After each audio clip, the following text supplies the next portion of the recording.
This time we'll be looking back at UB40's 1984 album, Jeffrey Morgan Loves White Girls, or as Robin said midweek, as Virgin would have it, just Jeffrey Morgan. But a real cool album, and we're looking forward to this one. I think Jeffrey Morgan's one of those albums that I'm not sure it gets forgotten about, but I'm not sure that it's remembered by the masses either, because it was sort of sandwiched in between Labour of Love and Rat in My Kitchen. There's some really good classic tracks on, so I'm looking forward to listening to a few and talking about them and finding out where you guys were at around that time in terms of your touring. You were obviously starting to get really famous at that point. So let's get into the first track, a track called... Remember this? Okay.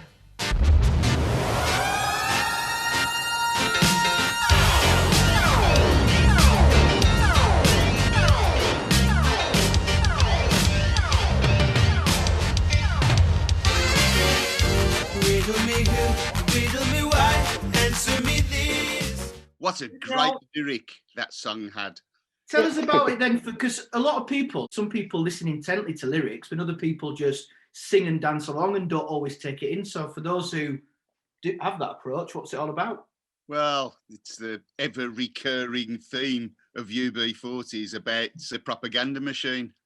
There's another song on the album as well, I'm Not Fooled So Easily. It's the same thing, the same thought process. It's all about how much money is spent, how the rich spend an awful lot of money through the media to convince the working man that someone like Boris is his friend and someone like Corbyn is his enemy. It's a lot of money and always has been. It's historical.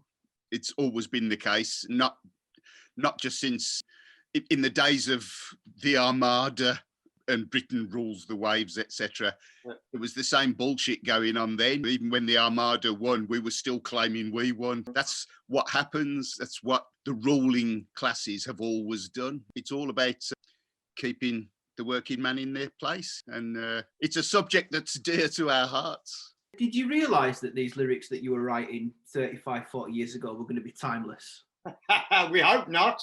Well, obviously we thought things would move on a bit, you know what I mean? But obviously it's like a... Especially in your youth, you have this kind of naive belief that something's going to change and that any minute now the populace are going to wake up to the fact that they're being brainwashed. But of course, the nature of brainwashing is that you don't know it's being done to you generally. And the famous saying is it's a lot easier to fool someone than it is to convince them that they're being fooled. Exactly. You know? That is the hardest job of the lot, is trying to show people that they're being conned right, left and centre by the ruling class, and I'm always have been.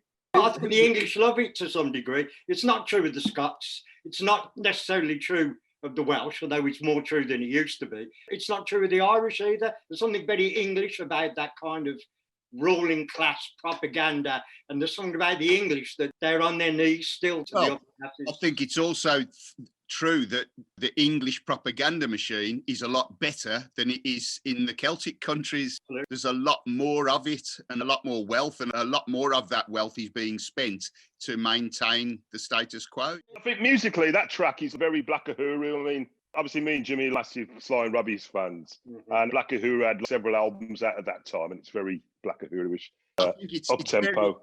It's very mid-80s in its vibe. I forgot how good it was, actually. It's a really exciting track, isn't it? Yeah. There's some great tracks on this album. Yeah. It's a good album, and it's the period where, after we'd earned some money with the Labour of Love album, we were experimenting with new toys. Everybody had new gear.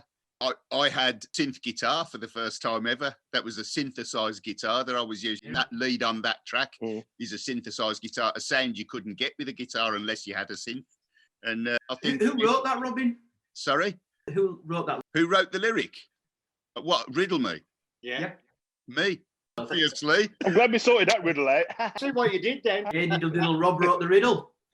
But no, it's interesting because for a lot of UB40 fans, it doesn't really matter who writes it or who does what. It's written and performed by UB40. So these sessions have been great just to find out, dig a little bit deeper and find out more about it. For example, why did Norman turn up on that track? Why did he not do it himself? Why did Ali not do the lead vocal? Where did the duet thing come from, if you can remember? Ali did do the lead vocal, but Norman joined in. But really, just because Ali cajoled him into doing it. It wasn't something that Norman actually had the confidence to do on his own. So we talked him into doing part of the lead. And of course, done Johnny Too Bad on the Labour of Love album. So he had a lot more confidence. And that was how he got started doing vocals on UB40's original stuff. It wasn't my idea. It was Ali's idea to get him to join in on that tune. And It's great. why not? Yeah, cool. And can I just say, the horns on this album are brilliant. And that's Patrick and Buttons, because we just got involved with them, and this was the first album proper with them involved. And he actually had two really good horn players who were obvious inspirational. I think we've already touched on a few sort of obvious points, in as much as you'd started to gain some experience by this stage. You'd earned a few quid. You'd started getting new machines. You'd started adding people to the band in terms of touring and recording. I think it's quite obvious. I don't think you need to be a big fan to be able to hear that in the music.